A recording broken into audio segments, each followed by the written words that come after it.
In today's episode, we go over some of the most horrifying crocodile attacks told on the channel so far. These are some of the most horrifying crocodile attacks you'll ever hear. Hit that like button and subscribe right now. Welcome to Final Affliction.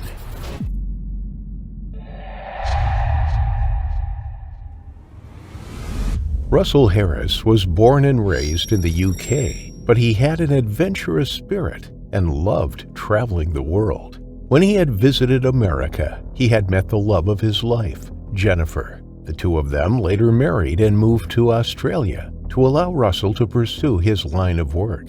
He had secured a job as a technical services superintendent for Anglo-American mining group BHP Billiton. His place of work was Groot Island, Australia's fourth largest island that lies approximately 30 miles off the coast of the Northern Territory. Although the island is mostly inhabited by local Aborigines, namely Warrnambool people, the island is home to one of the richest manganese reserves in the world. It provided exactly the kind of job Russell was looking for. Being able to live and work in a beautiful country with the climate and beaches of Northern Australia was a dream come true. The island is a reserve for many different animals. 83 different bird species live there, and there are nesting sites for green and hawksbill turtles. Despite the heavy mining on the west side of the island, Groot Island is a wildlife haven and considered paradise by those who have been lucky enough to spend some time there. But there are hidden dangers.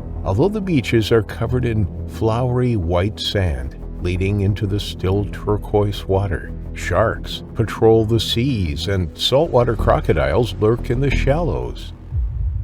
In September 2005, Russell headed to the northeast of the island. He knew of a beach that was scenic and secluded. He and Jennifer were joined by another couple who Russell knew through work. The road was rough and arduous, but the journey was worth it. When they arrived at Picnic Beach, they weren't disappointed. The sand was gloriously fine, like walking on soft flour. The water was clear and a stunning shade of blue. The bay was picture perfect, and the group of four set down their belongings, laying out their towels and talking amongst themselves. The sun was high in the sky, and Russell and his friend were tempted by the water. They had brought their snorkeling gear. The sea was inviting, luring the young men to take a dip. The two girls decided to stay on the beach, sunning themselves on the towels and chatting away happily, whilst Russell and his friend headed to the water. They paddled in up to their waists before pulling their masks and snorkels on over their faces. As the water engulfed them, they dipped their heads beneath the surface and marveled at the underwater scenery in the crystal clear sea. Brightly colored fish darted this way and that. Sea anemones clung to rocks, waving with the motion of the currents, and large wrasses swam near the seafloor. It was some of the best snorkeling the pair of them had experienced, but danger was heading their way. Unbeknown to the four friends, those entering the water around Groot Island do so at their own risk. Not only do sharks frequent the shallows, but saltwater crocodiles inhabit the coastal waters. They can grow to enormous sizes and are more aggressive than their freshwater relatives. In Australia, salties are responsible for between 2 and 3 attacks every year. People are cautious of entering riverways and estuaries, but few think about crocodiles when they are swimming in the open ocean.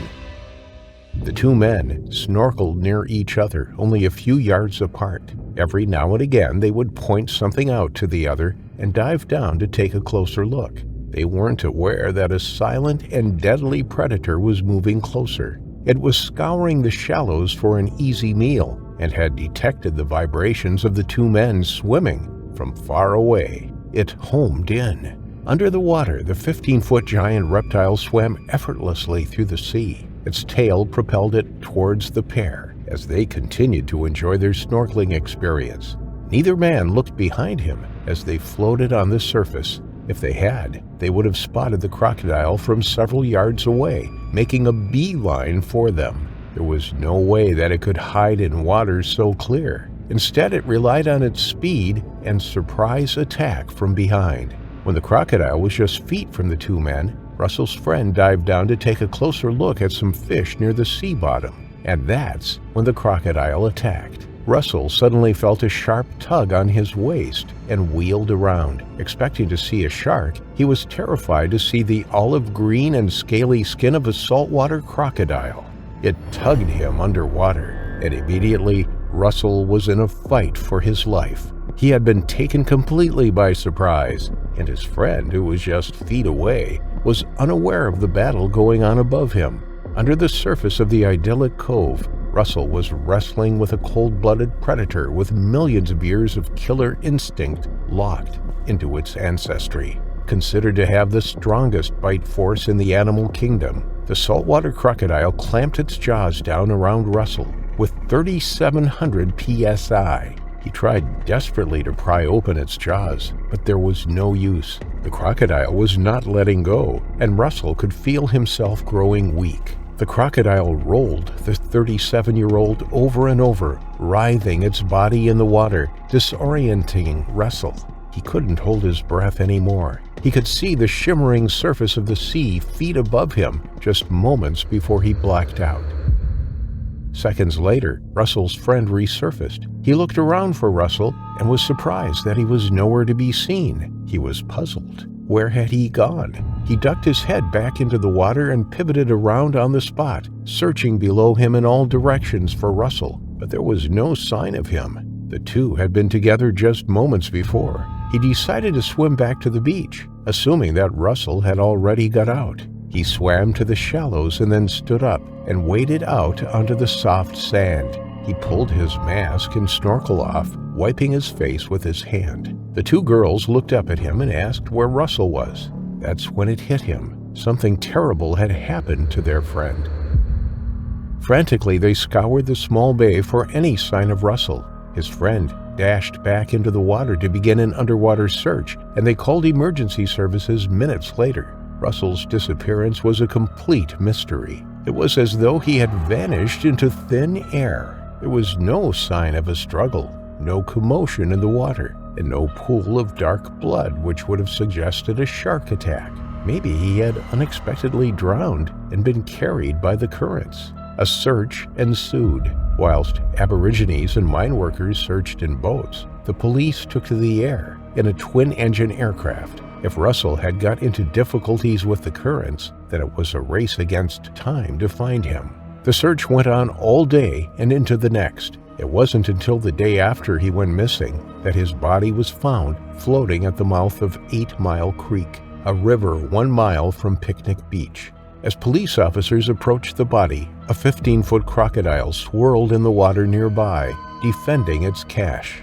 It was clear from the injuries sustained to Russell that not only had he been badly mauled by the enormous croc, but he had put up a prolonged and brave fight against it. Sadly, he wasn't able to win the fight and had lost his life in the struggle. When news hit home back in the UK, his mother collapsed on the floor. She was taken to hospital and sedated. The news of her son's passing was too much to bear. At the time of her hospital admission, she wasn't aware that Russell had been attacked by a crocodile, only that he had gone missing in the sea and was presumed drowned. Russell's sister flew out to Darwin to identify the body.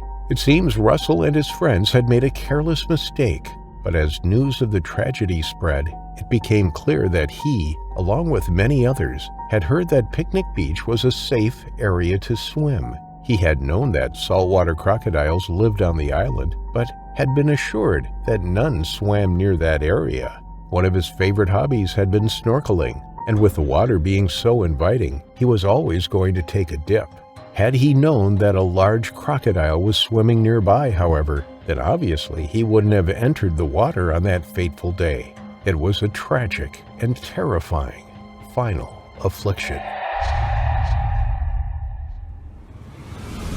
Cassandra Klein, known as Sassy, was a 45-year-old kindergarten teacher. She was planning on retiring from her job in just 1 year's time, something she was looking forward to, but she never got to enjoy her retirement. She lived and worked in Endicott, in upstate New York. She had worked in the local school system for 16 years and was currently a much-loved teacher at George Johnson Elementary School in Endicott. But she and her husband like to spend their spare time in their holiday home on Hilton Head Island in South Carolina. The island is a barrier island in Beaufort County. It is a popular vacation destination with miles of beachfront overlooking the Atlantic Ocean. There is a plethora of wildlife, including manatees and loggerhead turtles, that frequent the surrounding waters. In fact, beachside residents are not permitted to use artificial light at nighttime during the summer months to shield the turtles from navigating the wrong way when they come up onto the beach to lay their eggs.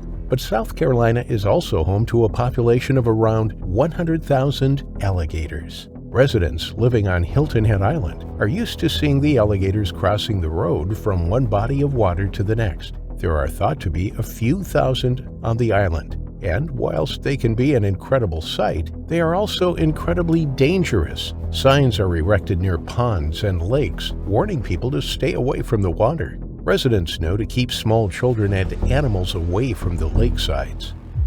Cassandra was on vacation at her holiday home in Sea Pines Plantation. It was a gated community on the island, encompassing 5,200 acres of private residential grounds. On site were 4 golf courses and beautiful walkways with wooden benches looking out over the lagoons. Cassandra and her husband planned to retire there and had visited many times before.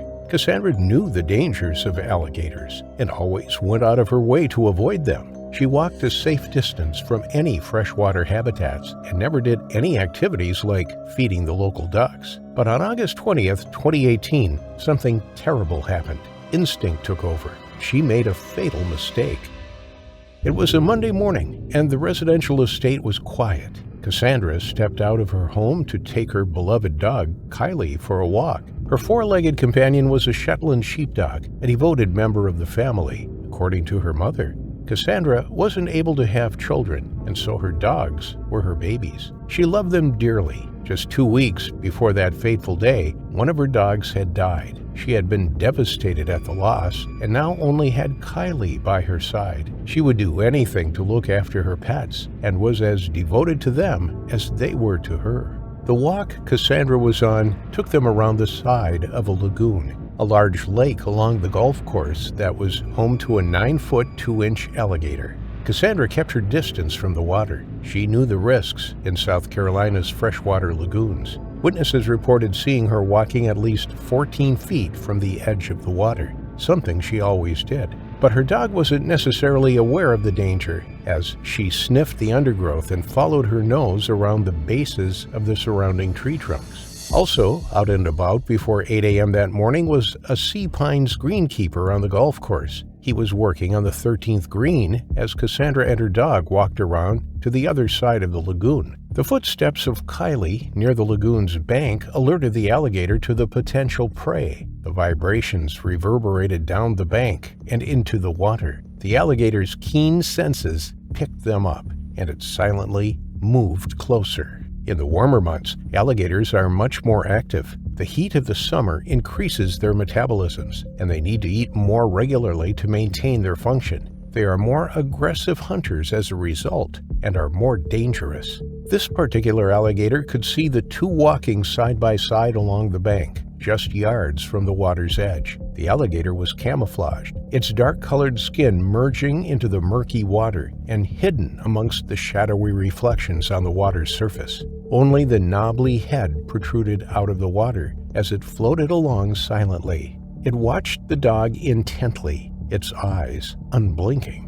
Then Kylie pottered down to the water, and, as quick as a flash, the alligator leapt from the lagoon. In that split second, the dog jumped backwards and the alligator missed out, but it somehow managed to grab hold of Kylie's leash. The dog scrambled on the grass as the alligator pulled her towards the water. Cassandra screamed and instinctively ran down the grassy bank to save her dog. She didn't think about her own safety. She just saw her dog in danger and ran to help. The golf course greenkeeper heard the screams and looked up. He could see the commotion and the battle between Cassandra and the alligator on the other side of the lagoon from where he was. A tug-of-war ensued, with Cassandra pulling as hard as she could on Kylie's lead and the alligator pulling back. The strength and power from the reptile pulled both the woman and the dog into the water. Cassandra was now knee-deep in the lagoon. She was dangerously close to the powerful jaws of one of America's apex predators. But she wasn't about to let her dog go.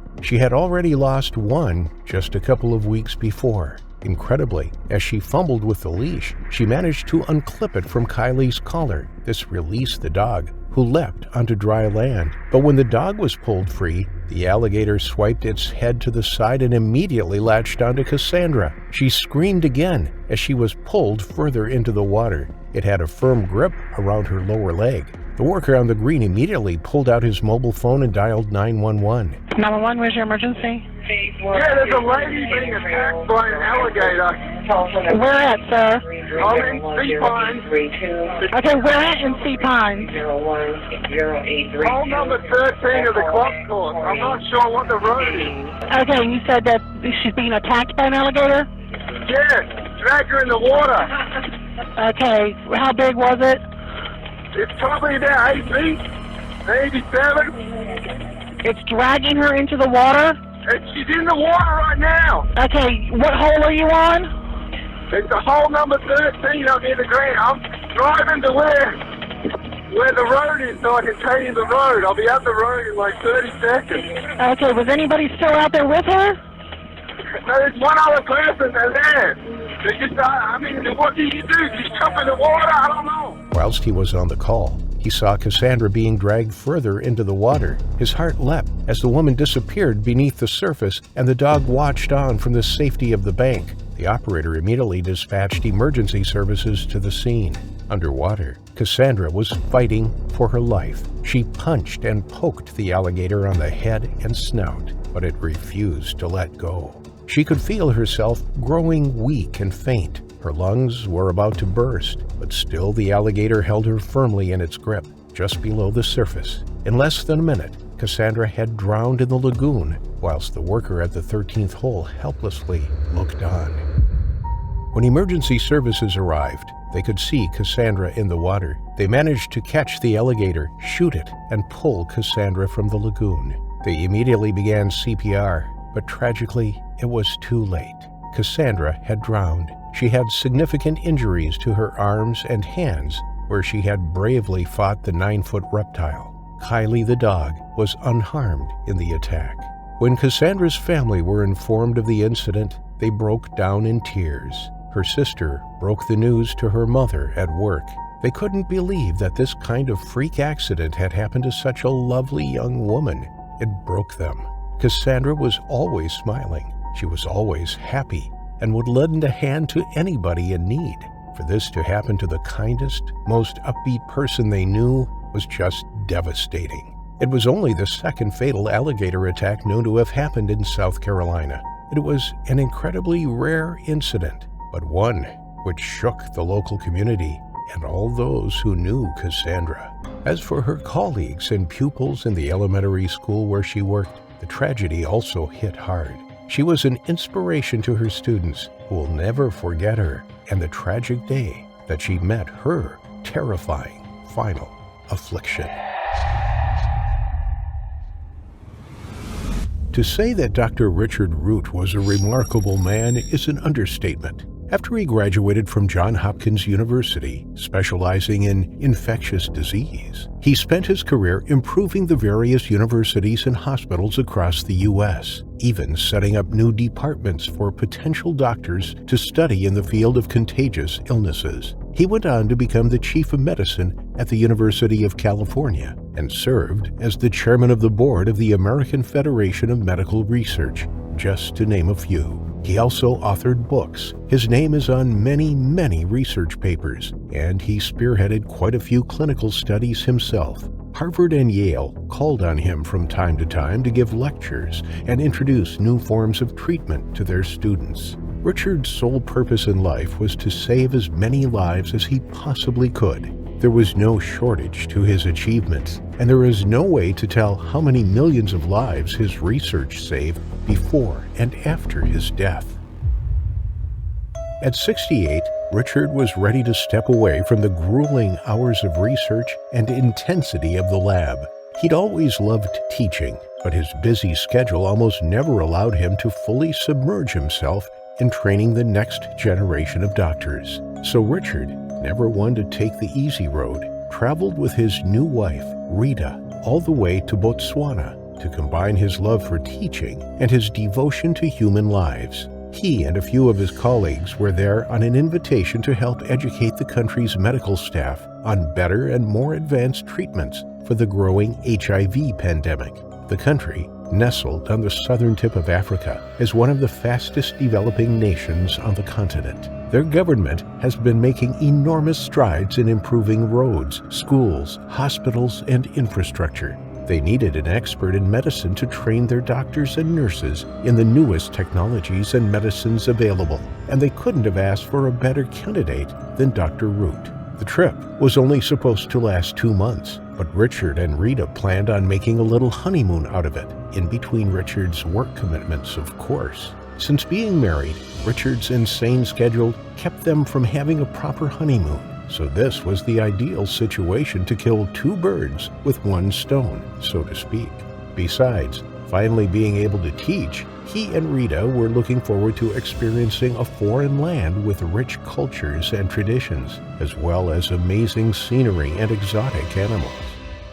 They were planning on making as many trips out of the city as they possibly could by taking every safari and hike that was available to them. But first, Richard needed to set up shop at the hospital where he was going to teach. Princess Marina Hospital is located right in the heart of the capital city, Gaborone, and right on the outskirts of the metropolis ran the Limpopo River, which also borders the neighboring country of South Africa. For 3 weeks, Rita got to know the city, and she kept herself busy setting up their living arrangements properly, while Richard got acquainted with the staff at Princess Marina. The couple felt welcomed immediately, and the doctors and nurses were eager to learn from the brilliant man. Richard put in many late nights and treated more patients than he could count in those first few weeks. But this was exactly what he thrived on, saving lives and teaching others to save even more. At 68, you'd expect him to already be retired, or at the very least, heading toward it. But Richard had never shown any signs of slowing down. All of the challenges that faced him there gave him a renewed sense of purpose. Luckily, Rita didn't mind. She knew who Richard was before she married him, and it was his passion and drive that made her fall in love with him in the first place. She took it in stride, knowing that all this hard work now would eventually let up enough for them to take the outings they were planning to take. Those first few weeks just flew by. Rita had their home furnished and organized, and Richard finally felt that he could take a day or 2 off to see some sights. They decided to start their travels around Botswana, right outside Gaborone, by taking a day trip in the Tule Nature Reserve. The Tule Nature Reserve is just one small part of a much larger protected area called the Tule Circle. In its entirety, it stretches for more than 800,000 hectares, with the Tule Nature Reserve making up 72,000 hectares in the center of it.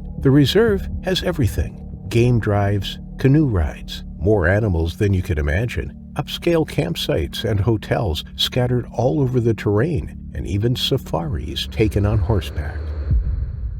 On that fateful day in March 2006, Richard and Rita were out together in the company of 2 expert guides that would take them to see as much as they possibly could in 24 hours. The day started with a 3-hour drive to the Limpopo River. This doubled as a game drive for them, and they saw a herd of elephants, more bucks than they could identify, and they were even lucky enough to come across a pack of hyenas in the middle of devouring an oryx that they killed earlier that morning. Even the guides noticed that they were especially lucky to see so much wildlife that day. Not that the park had any shortage of life, but the group got more pictures and sightings in those 3 hours than most people got to see in 2 days. When they reached the river, they had a quick drink of water before heading to the canoes that were tied to a tree growing close to the bank.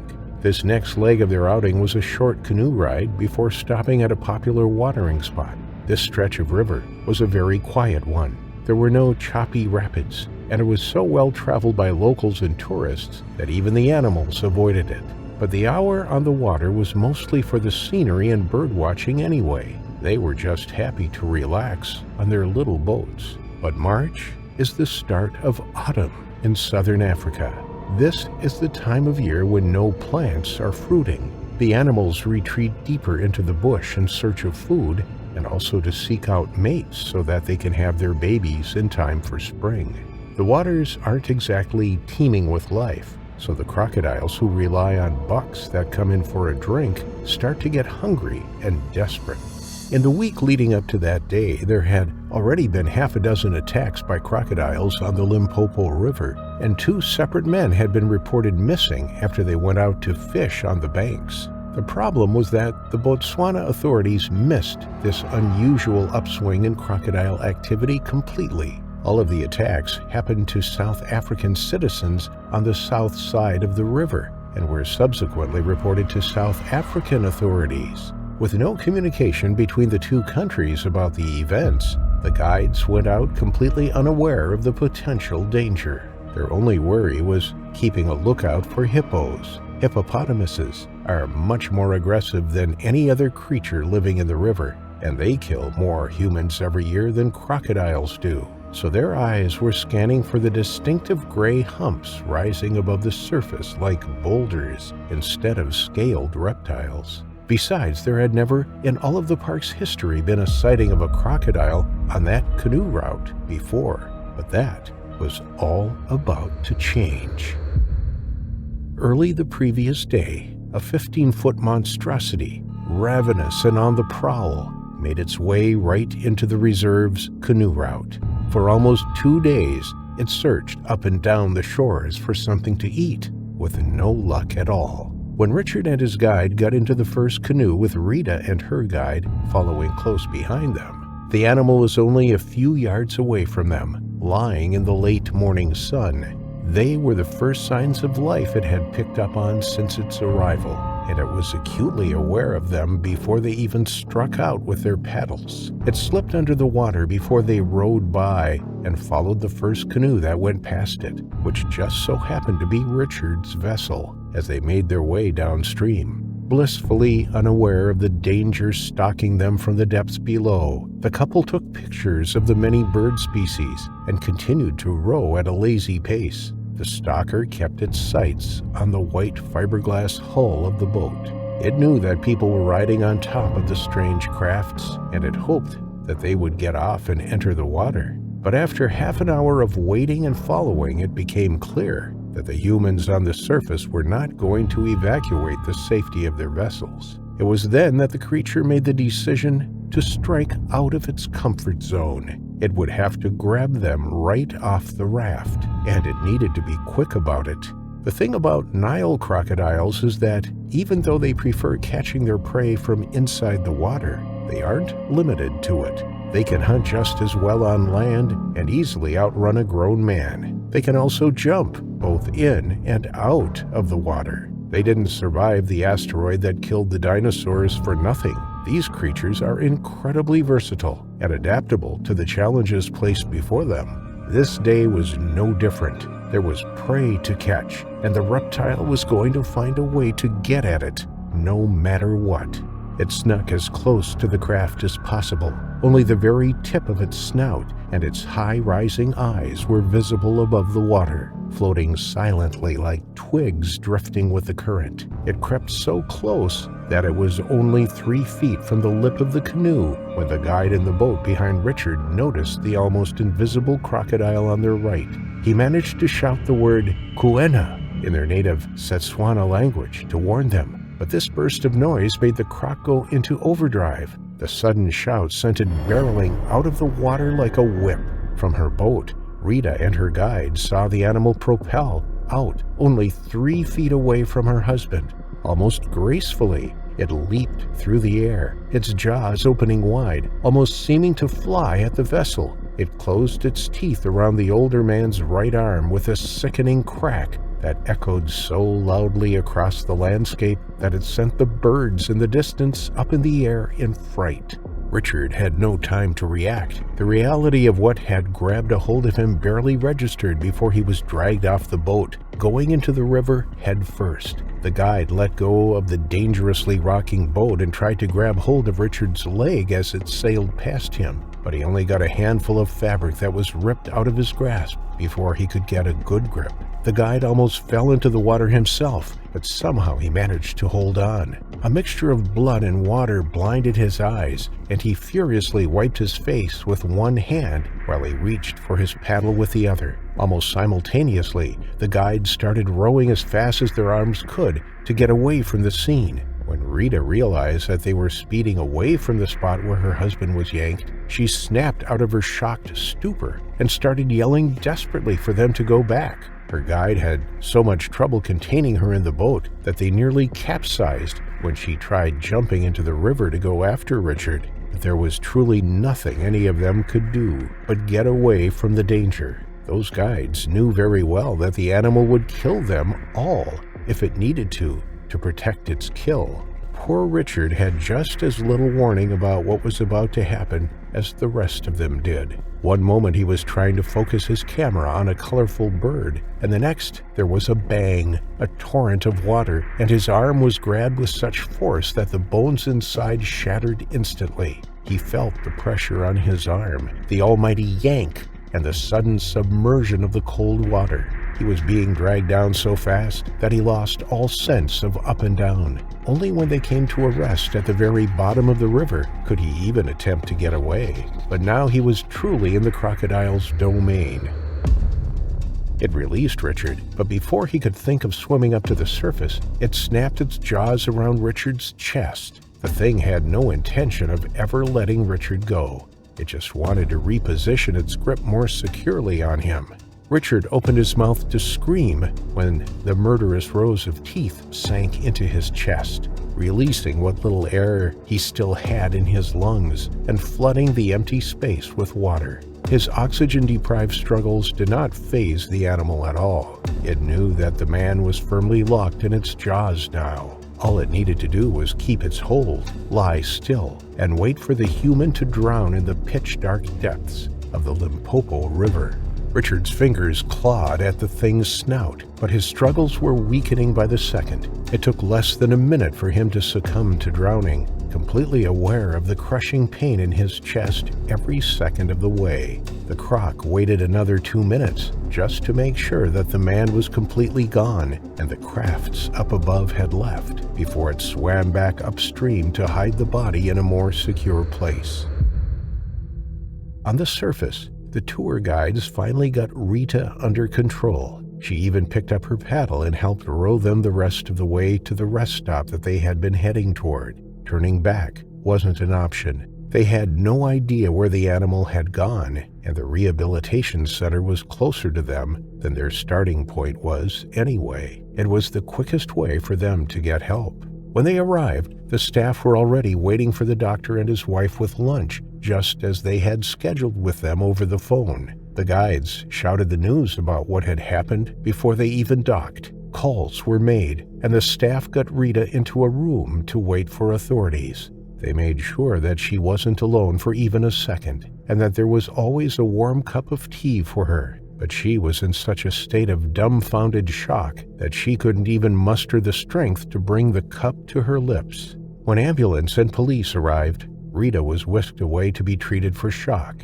and when the police tried to question the guides, they realized that the man who accompanied Richard was in just as much of a state as Rita was. They didn't bother to wait for another ambulance. The resort manager drove the traumatized guide to the hospital himself. Rita's guide was willing to take them back to the place where the attack had occurred, and within the hour, rangers, hunters, and divers descended on the area in search of Richard. After 2 days, they finally called off the search. There was no sign of Richard or his assailant. They theorized that he was probably somewhere at the very bottom of the river, hidden under rocks or reeds. Crocodiles prefer to eat their prey in segments, coming back to their hiding places multiple times over the course of days or sometimes even weeks. And 4 days after the attack, when Richard's remains were washed up on the shore, their suspicions were confirmed. He was missing both of his arms, and his left leg was severed below the knee. All signs pointed to the animal feeding on the man over the course of the past 4 days, as he decayed underwater. But a stroke of luck must have dislodged Richard from his aquatic prison, and it caused him to float to the surface, where he was found by some locals who were stopping by the river to collect water. Richard was returned to the U.S., or at least what was left of him, so that he could receive a proper funeral. And by that time, every university he ever taught at, every hospital he worked, and every soul that encountered him had heard about the tragic news. To say that the medical world was rocked to its core is an understatement. The loss of such a brilliant, philanthropic man was an incredible tragedy for everyone who knew him. Even the doctors and nurses back at Princess Marina Hospital, who'd only known him for 3 weeks, held a memorial for Dr. Root, setting bouquets of flowers down on the Limpopo to float downstream, surrounded by birdsong and the setting sun. The predator in question was never found, nor was it ever sighted again. It seems almost impossible that a 15-foot beast could remain completely hidden from sight, but the dark depths of the freshwater currents belong to the prehistoric reptiles after all. And given how long crocodiles can live, it's almost certainly still out there, searching for someone else to bring to their final affliction. The Miccosukee Indian Reservation Resort and Convention Center in Dade County is almost always packed. The high tourist season brings plenty of visitors who come for the airboat tours of the Everglades and the swanky facilities that have great food, spas, and all sorts of entertainments. And in the off-season, the place is booked to the brim with conventions and end-of-year functions. November 2007 was at the time of year when Miami is at its quietest. The summer winds down, and there's just enough heat left to still get a good look at some of the fantastic wildlife in the swamps. This is a time when the tourists are gone, and the Miami natives make use of their beautiful surroundings just before the dry season kicks into full gear. Miccosukee had 2 functions going on that day. One was an engineering convention, and the other was a farewell for some big-shot Wall Street-type executives. The day was looking like it was going to be a busy one, but not more than usual.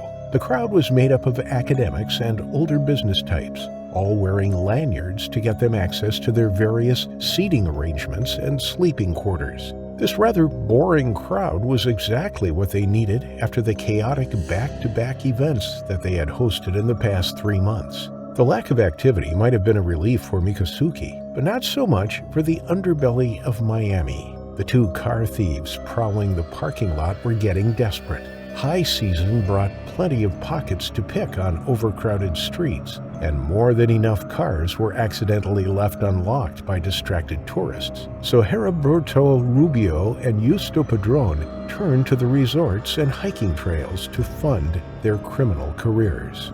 Today, they weren't after pocket change. They were looking for cars that still had their keys in the ignition or hidden under seats. If they could get a car out of the lot, they'd have it stripped and the parts sold off before the end of the day. Both men were well into their 30s, and this was how they'd gotten by since their teens. Neither Heriberto nor Justo wanted anything to do with the violent crime sector. At least, this version of criminality was violence-free and low risk, and the people they targeted were almost certain to have car insurance anyway, so they didn't feel too guilty about the thievery that was about to take place. The 2 slinked behind bushes all morning, only coming out when the parking lot emptied completely. They found 2 unlocked cars and stole a few electronics and some money in the glove compartments, but neither of the vehicles had any keys in them. But they weren't deterred. Someone was bound to come along and leave a set behind, so they waited patiently for the right opportunity to arrive. Unbeknownst to them, they'd left the door to one of the cars that they'd targeted slightly ajar, an expensive sedan that held a laptop and some banknotes that they hid in the bushes where they were hidden. The owner of the vehicle broke away from the engineering convention to retrieve his computer, only to discover the open door and the missing laptop. He alerted the resort manager of the theft, and the staff immediately contacted authorities. While the furious engineer waited in the reception area for police, Heriberto and Justo were already back in the lot. Unaware of the police, Heriberto continued searching unlocked cars and finally found a car with its keys still in the ignition. He called Justo just as he was getting in on the driver's side, and the two police cars pulled in behind them. Justo saw them first, and after yelling a quick warning to his companion, he sprinted into the brush. But Heriberto was stuck. One of the patrol cars was parked right behind him, and two officers descended on the man who had already started the car. In a desperate final attempt to get away, Heriberto reversed, hoping to get out, but he hit the police car behind him, and before he could even think of going forward, he was pulled out of his seat and wrestled to the ground. Meanwhile, the other patrol car saw Justo streaking off into the wilderness, and the two officers jumped out in pursuit. The ground was uneven, and the overgrowth left them plenty of traps to trip over. Justo was as quick and limber as he had been when he was a teenager. He sidestepped and jumped over any obstacles with sure feet and at a breakneck speed. The officers were in great shape, but they were no match for the barefoot thief who moved as fast as lightning ahead of them. Justo cleared the patch of growth in seconds, leaving the policemen blundering around behind him. Ahead of him was a lake that was fed by a small river, and beyond that was the resort fence line. If he could get to the fence, Justo was as good as gone. There was no way they could catch up with him once he was out in the open swamp. Luckily, Justo was as good a swimmer as he was at running.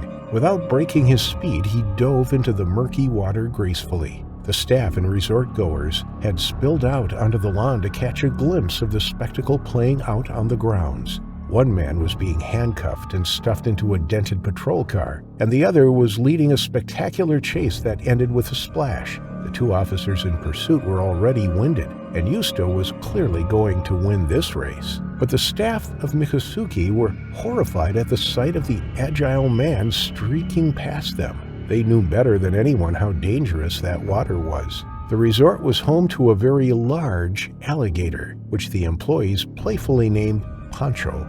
Pancho basked in the sun on the banks almost every morning, and he never paid any mind to the people. The lake was covered in signs warning everyone not to swim there due to the alligator presence. But obviously, Justo hadn't noticed any of these signs with all of his attention on his flight from the cops. The waitresses and groundskeepers yelled at him in a mix of Spanish and English, screaming that there was a gator on the other side of the lake.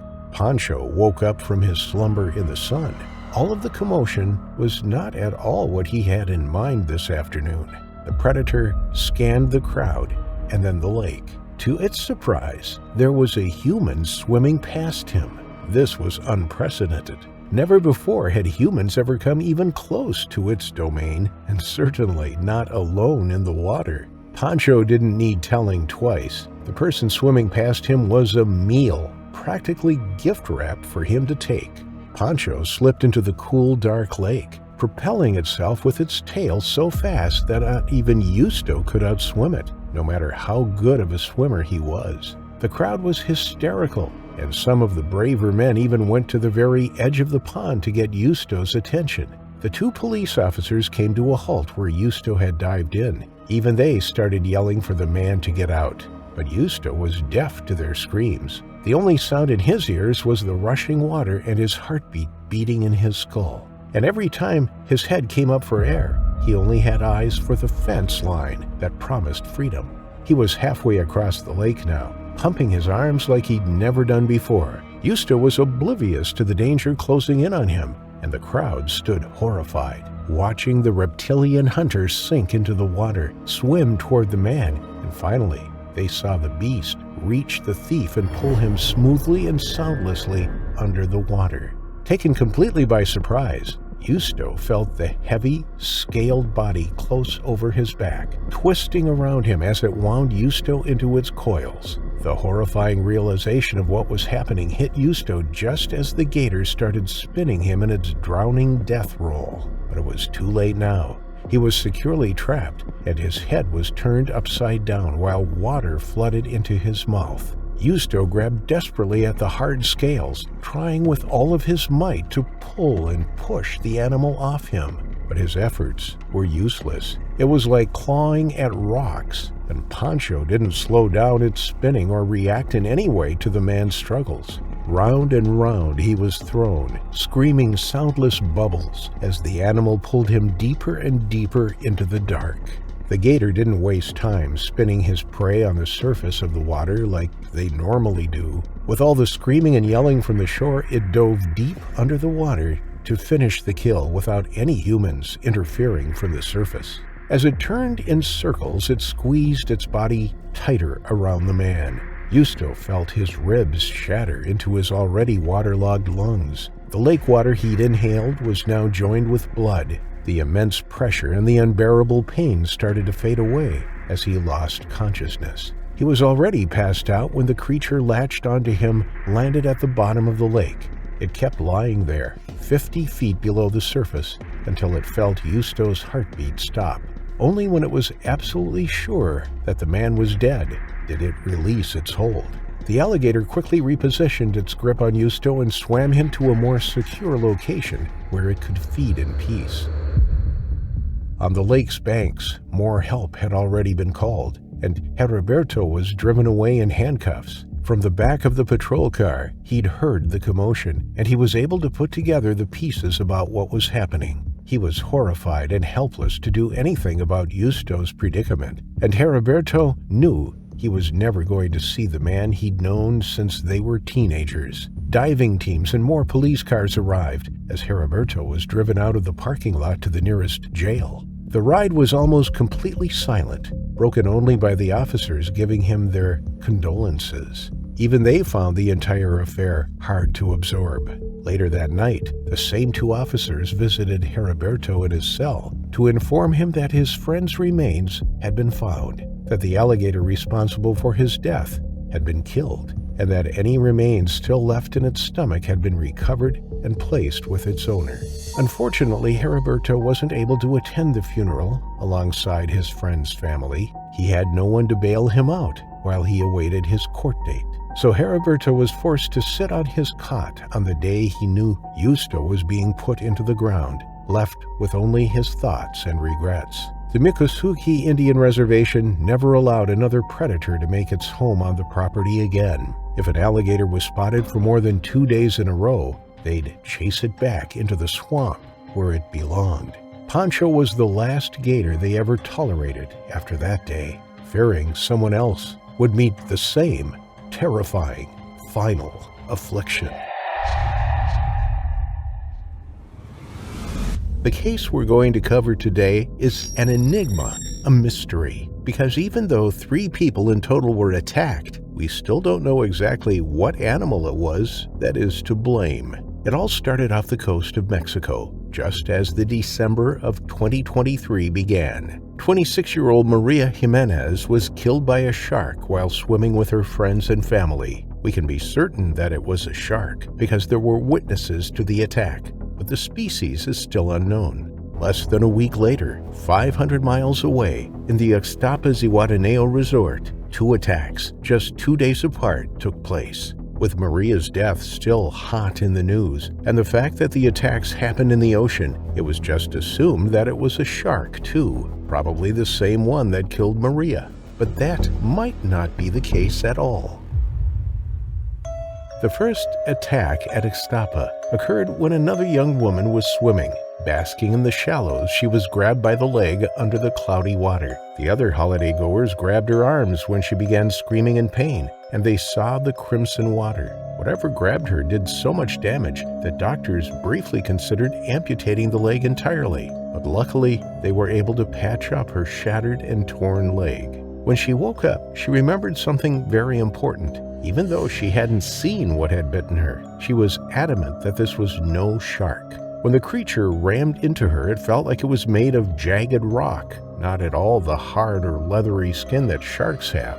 Her hands showed the evidence of the sharp edges that she'd managed to grab onto during the brief struggle. They were scratched and raw. Sharks have smooth skin, but crocodiles, well, they resemble rock more than anything else. Their scales aren't as smooth as other reptiles are. Those scales can rip through flesh like a serrated knife would. The doctors who treated her agreed. The bites looked more like a crocodile than a shark, but the leg was so terribly ripped and torn that it was hard to make a definitive call, and crocodiles do sometimes manage to make it into the salt water. Heavy rains and plain old bad luck lead the fearsome lizards into the ocean, though they almost always make it back to the freshwater streams in a few days. Confused and out of place, they rarely hunt in the salt water, but it wouldn't be the first time that they did.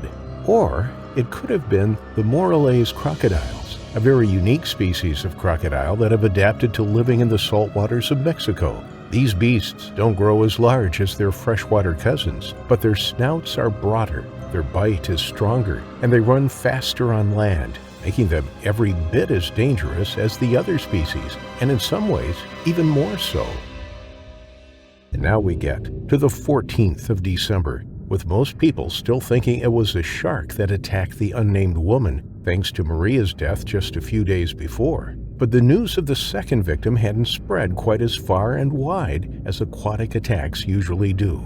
The woman survived. Witnesses couldn't define what creature had attacked her, and subsequently, with so little to go on, there just wasn't as much publicity as there should have been. That day, a Belgian tourist named Joseph Bijnens, aged 75, was swimming lazily off in the distance. The late morning was warm, and almost everyone had gotten out of the water to avoid the direct heat of the midday sun that was fast approaching. Marlene Luviano was one of those that decided to stay on the beach, playing at the edges of the waves with her 3-year-old daughter. Marlene and her father had taken the little girl to the resort to celebrate her birthday, since she loved the water so much. And Mr. Luviano was recording every moment on his cell phone. Just ahead of the happy little family, Joseph was still taking his leisurely swim, and he crossed into Mr. Luviano's video footage. Joseph felt a sudden snap around his calf and knee. Before he could even register what was happening, he was pulled under the water, but the bite was shallow and the animal's teeth ripped through Joseph's flesh, allowing him to break free and surface again.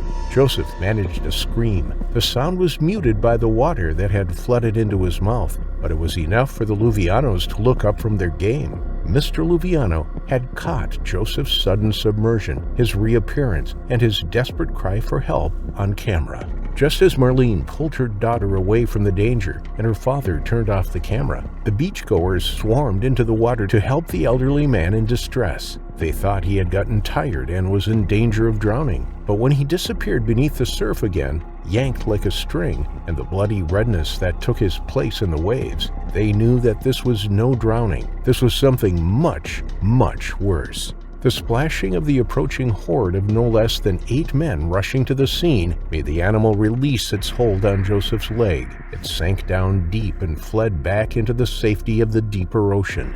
The crowd pulled Joseph out, but it was too late. In less than a minute, he'd been bitten twice. The second strike was so fierce that what little was left of his right leg was hanging on by a few strands of sinew. By the time he was carried out onto the sand, the severed leg wasn't even bleeding anymore. There simply was no more blood left in him to spend.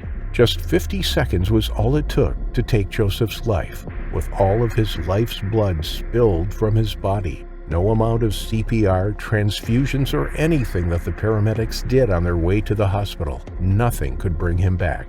No matter how quickly they arrived or how hard they tried, Joseph was gone, and all he left behind was the video evidence of just how quickly and silently a person can be taken from this world by the monsters that live beneath the surface. And if you're wondering, the creature hasn't struck since, further deepening the belief that it was indeed a saltwater crocodile. Sharks have a habit of coming back to good hunting grounds, while the aquatic lizards are not so bound to a single place. If the hunting isn't fruitful enough, they'll move on. And Joseph's wounds, too, were consistent with a crocodile bite that could not have been less than 3 meters long. It's still out there somewhere, waiting to bring another unsuspecting swimmer to their terrifying final affliction. Holly and Jason Jenkins had lived in the luxurious Spanish Wells community in Florida for the past 3 decades. They'd moved there when their 2 sons were just teenagers. Back then, they were one of the few people who weren't retired to call the place home. But Holly knew the moment that she set foot in Spanish Wells that this was the place where she would live and retire. There was no reason to wait until their old days before they bought a home there. Now, 35 years later, on July 8, 2013, with both their children grown up and starting families of their own, Jason and Holly, 69 and 71, spent their time roaming the grounds, with Jason playing golf and managing his investments, and Holly using her time to become a published author, as well as being a part of every club and activity that the area had to offer. Holly was well-traveled, and her house was filled with souvenirs from her visits to other countries. But her most prized possession of all was her dog, Gibson. He was a geriatric mutt that she'd found behind a dumpster many years ago as a puppy. Gibson was as spoiled and adored as any puppy could possibly hope for. Even as old as he was, Gibson was still insistent on his long morning and evening walks. That day was no different. Holly and Jason woke up at 6 a.m., and when everyone had had their breakfast, Gibson became antsy and impatient. It was now past 7, and he hadn't been out for his morning rounds yet, so he reminded Holly about her tardiness by grabbing his own leash and bringing it to her. Holly, laughing at Gibson's antics, put on her walking shoes and left Jason in his office, who was checking up on his various investments and stock trades. She and Gibson walked the sidewalks between the houses for the first half an hour, with Gibson on the leash. But after that, they turned off to the lagoon, where Gibson could be taken off his leash to stretch his stiff legs a little more freely. And sure enough, the moment Holly unclipped his restraints, the canine sped off into the grass, sending a flock of birds up in the air. The two of them could only walk as far as the golf course, where no dogs were allowed on the immaculate lawns, before turning back the same way they'd come. Usually, Gibson spent around 2 hours rooting out rodents from holes and scaring birds into the air before he got tired, and Holly inevitably had to carry him home for the final 15 minutes of his walk. Old Gibby lifted his leg on a patch of reeds growing right along the shores of the water and jogged over to a stump that hadn't yet gotten a spritz of his scent yet. But when the dog lifted his leg to mark what looked like a washed-up log, the stump moved. Gibson yelped in shock when the 10-foot alligator snapped angrily at him. Holly, not even thinking about how dangerous the situation was for her, rushed forward, shouting and waving her arms, trying to scare the beast away from her dog. Gibson ran to his master, tail between his legs, howling in fear. Holly was only a few feet away from the monster when it turned toward her and the explosion of noise that she was making. Staring the woman straight in the eye, it leapt toward her. The alligator, as large as it was, moved with such speed that it became a serpentine blur in the grass. Holly stumbled back, about to turn around and run. For a fleeting second, she thought about yelling for help, but her legs knotted around each other in her hasty attempt to turn around. She went down hard. With her back to the floor, she was unable to break her fall with her hands. But she didn't just hit hard earth. Her head connected with a rock the size of a football. She heard the crack reverberating inside her skull. Holly was so disoriented that she didn't even realize that the beast had grabbed her by the right foot. She didn't feel the teeth sink into her calf, or feel her back scraping the ground as the alligator started to pull her towards the water. Holly had also fractured her skull and dislocated the vertebrae beneath it, rendering her instantly paralyzed. Already, the blood pooling at the base of her brain was causing so much pressure that her mind was starting to shut down. Her vision swam before her, and her extremities tingled as the nerves were desperately trying to send signals to get up and run to her brain. Confused and completely out of it, Holly tried to raise her hands to her head, but they wouldn't move. Then she realized that the clouds above her were not moving with the breeze. It was her that was moving, and the pressure on her calf told her that she was being dragged. In a moment of horror, the truth finally hit Holly. She was being hauled to her death and unable to move a muscle. There was nothing she could do to stop the animal from taking her into the lagoon. The cold water of the lagoon hit her feet, and Gibson yapped in her ears. It reached her knees, and she felt the cold and the pain. Now her hips were submerged and her ankle was being pulled slowly out of its socket. Then the water hit her chest and her head went under. Finally, Holly felt the incomprehensibly strong, muscular tail twine itself around her waist, dragging her into the darkness, where she drowned silently and immobile. She was completely aware of what was happening to her each and every second of the way, but unable to move. It was Gibson's panicked barking at the edge of the lagoon that finally drove an annoyed neighbor, Harold Miller, out of his residence 20 minutes later. He knew Gibson and the Jenkins, and he was surprised to see that neither Holly nor Jason were with their beloved mutt. Frowning, Mr. Miller went closer. Something was obviously very wrong here. He looked in the direction that the dog was whining and howling, and on the other side of the lagoon, basking in the sun, lay an enormous alligator. Miller had seen plenty of the creatures around before, but that wasn't what drove the cold fear into his heart. It was the lifeless body lying in front of the animal's snout that had him running to his house in panic. It was there where he called the authorities.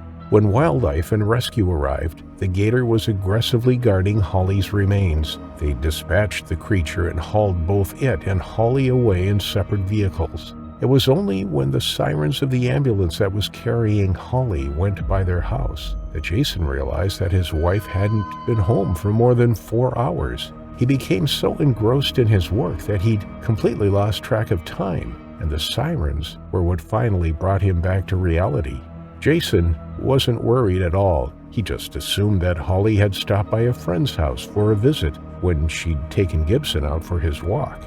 But he did go out to see what the commotion with the sirens was about. When Jason opened the door to step out, he walked right into the policeman who was about to knock at the door. The officer was carrying a wet and violently shaking Gibson in his arms. Jason knew immediately that the sirens had been for his wife, even before the officer told him.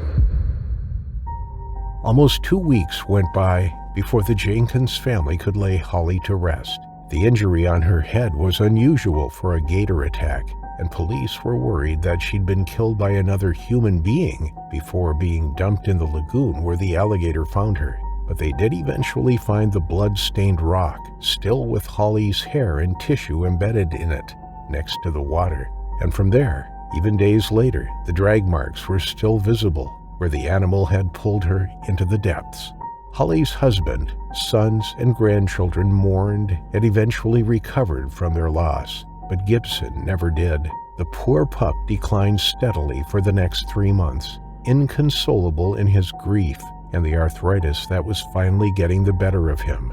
In 3 short months, Gibson went from chasing birds to never leaving his bed, until he just didn't wake up one morning.